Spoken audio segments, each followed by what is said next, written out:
So we're currently working on a project with Credera, the pet sitting web app. We're opening it right now.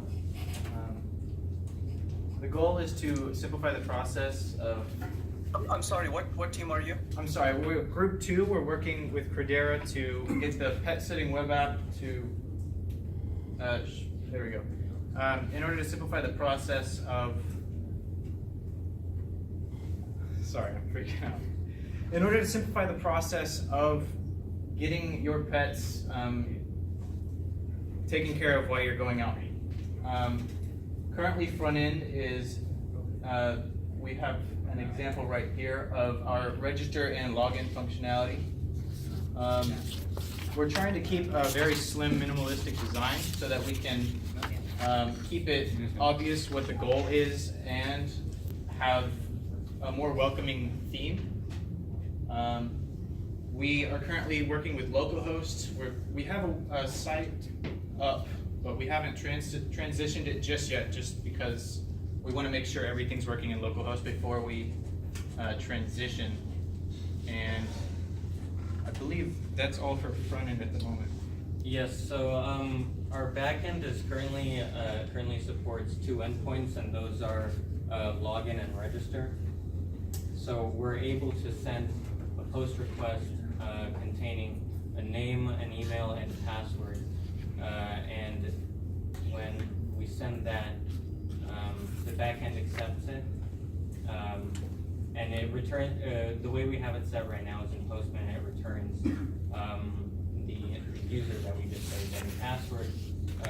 We also have, since we are running Mongo locally. We have the backend that is able to interface with the database, and when the password gets saved to the before the password gets saved to the database, we encrypt the password, and that also allows us to, whenever we go to login right here, we can send a JSON containing what will be eventually user included credentials. We entered this right here.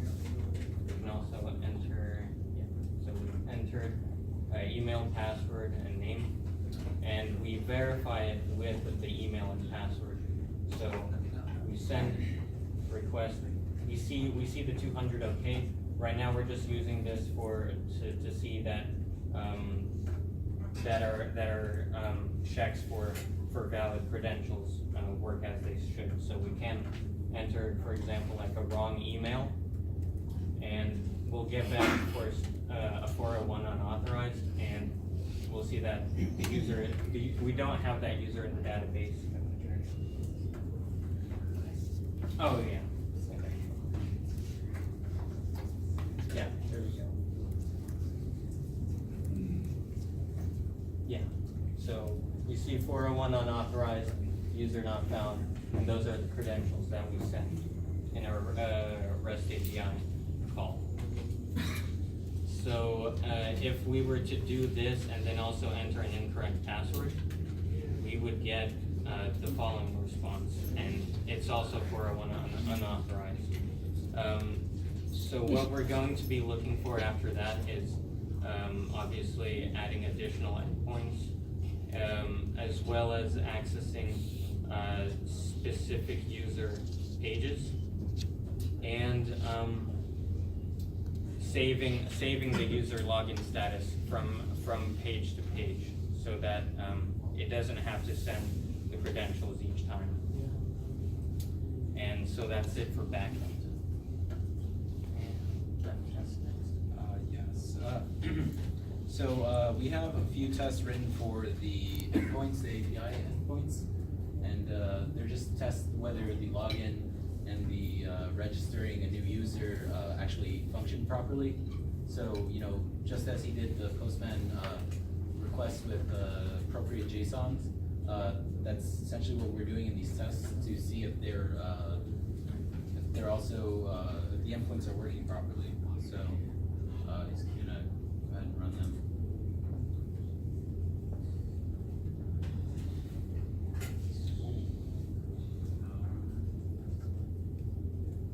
That did not go well.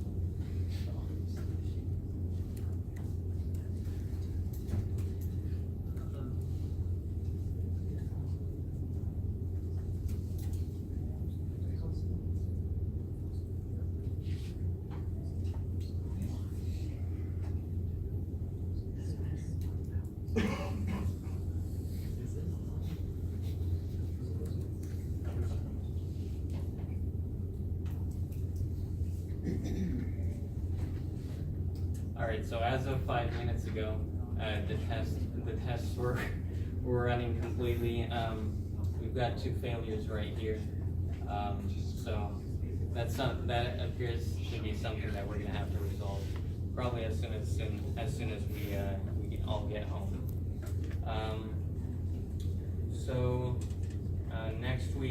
Next week and also, we did mention that we have a site, that we're hosting, which we can SSH into. Currently we're only, well, I'll let Tyler take it from here about the site. So currently on the EC2 server we set up for the site, all we have up there running currently is the backend, so we can help front end, back end working properly and fully. And then we'll migrate it all over, but you can SSH it to the site. But also you can go.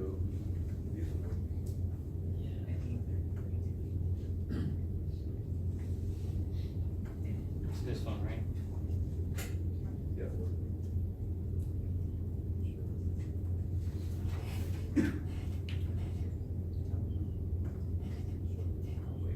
Sorry.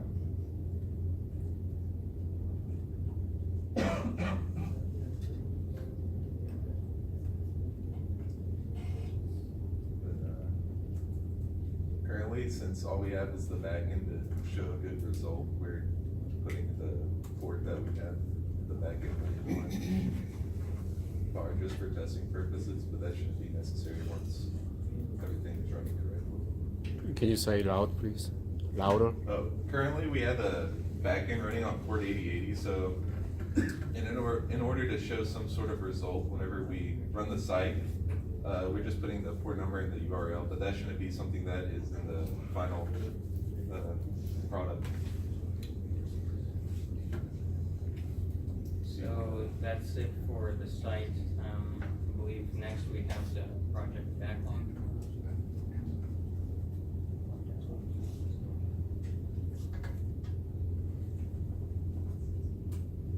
So in our project backlog, we've got a lot of functions and functionalities we need to do. First up on our list is we got 3 pages, a home page, our job scheduling page, and our user profile page, where we have to design those. We also have to create functionality for those through React, and then send them up with the server.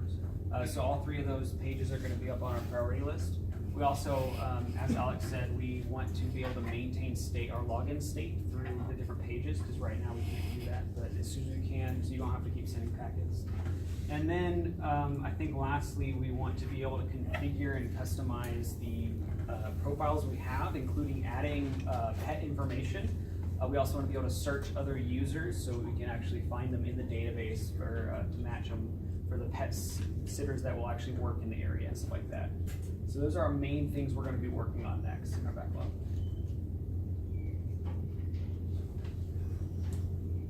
So that's it for our demo. Thank you.